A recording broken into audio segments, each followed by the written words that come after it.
were talking about how you sometimes in your industry, even though you're in the celebrity makeup world, you can show up as too much. Well, yeah, I mean, you know, there's a question of, do you can your own personal image outshine your clients who are essentially the stars? You know, they are, you know, showing up on television, on the covers of magazine, you know, everywhere, and it's their time to shine. And do you dim any of their light by showing up as your full authentic self? And so there is that question. You know, there are individuals in our industry who no longer work with certain clients because their clients have told them that, you know, they are too much, or, you know, they feel that they're overshadowing their clients by showing up. So there's certainly those elements of things where you're going to encounter clients who may not necessarily appreciate, you know, who you are and what you bring in your own personal image. Talent aside, you know, they're not talking about the fact that you're not great at what you do. They're just saying your personal image really, I feel, is you know, is too much. And, you know, I always say, then, you know, if you're going to lose a client because you're showing up authentically, then that's not a client that you want to have, right? So I welcome that. I welcome when someone shows me who they are, because I'm like, cool, I believe you, I'm out. And then I make room for someone who will, you know, accept, you know, all of who I am. And that's what I recommend for others as well. One individual, even just yesterday, had this conversation. He said, you know what? So I just started to dress differently. I decided I didn't wear my rings anymore, and I didn't wear the, you know, all the things that he loved anymore. He said, I just came just showing up basic. I said, but how did that make you feel? You know, how, you know, when you have stripped away your authentic self for someone else to feel comfortable with you being in the room, if you have to do that, then you're in the wrong room. Everybody's like, yes. Yes. That's a really good point. That's the Electra, I'd love to hear your thoughts on that. Like, not showing up as your full self. You know, I cannot not show up as my full self. I live to get reactions from being just me. You know, I live to be able to smile and know that I'm not aggravating you because I made something up. It's your feeling you get when you look at me just being me without any rhyme or reason. And a lot of people wish, you know, that they can do that. A lot of people that are, you know, at our jobs and things like that, they're only trying to dim it because they wish that they can come in like you, you know.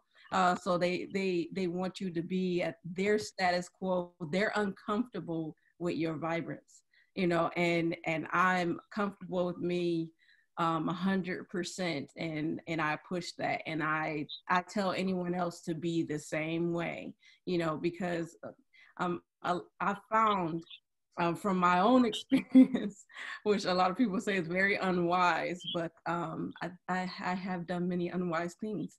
But I decided intentionally on purpose to walk in one day looking like a Smurf, which is, you know, my blue hair, you know, just to see, would they fire me? Are you really going to try to do that? You know, are you really going to try to, because my contracts are complete, you know, they're actually complete ahead of time.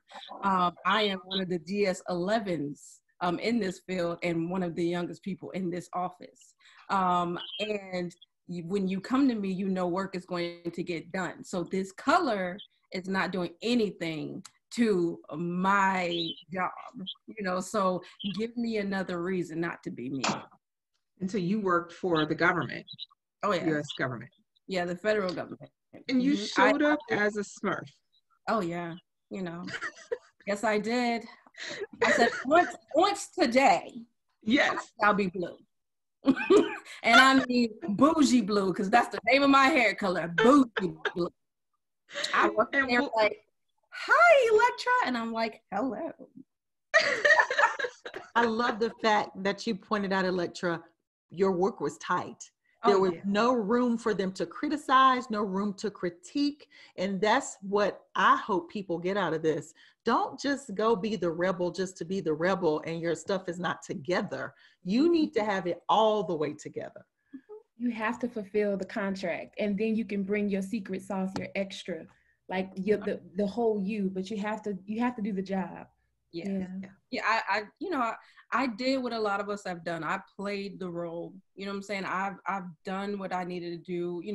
For I don't know if anybody else be real, but Lord, if you follow me, I keeps it real. So I did what I needed to do. To get to show myself and things like that, but I felt stifled. I am a very, like I said, happy, bright, vibrant person. So I just decided to see what happened. I mean, I finished this $480 million contract, and today I'm bougie blue.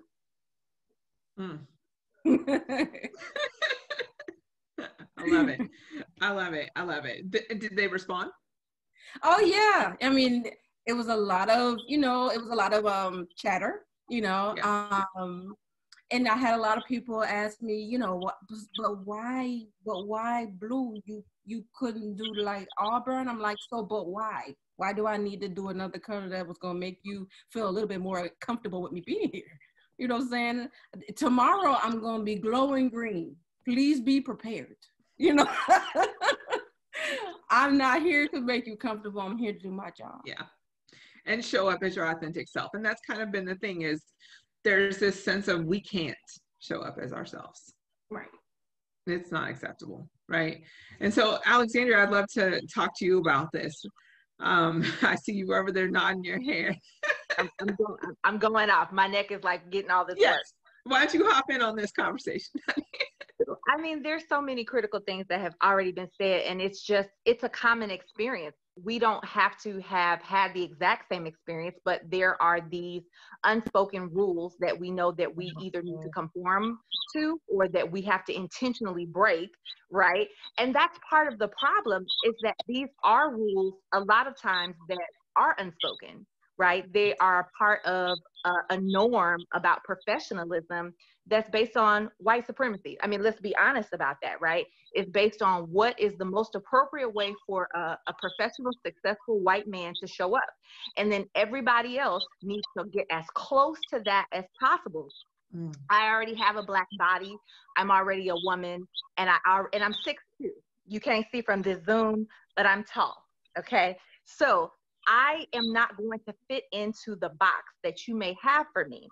And that's what women have to decide. Am I going to try to strip myself of the things that are maybe uniquely me so that I can do my best to conform to the written and unwritten rules, right? So that I'm not persecuted, so that I'm not considered loud, right? So that I'm not considered aggressive instead of assertive, or all these other things, so that I can maybe get the promotion, so that I'm maybe not perceived as the angry Black girl. I haven't done anything angry.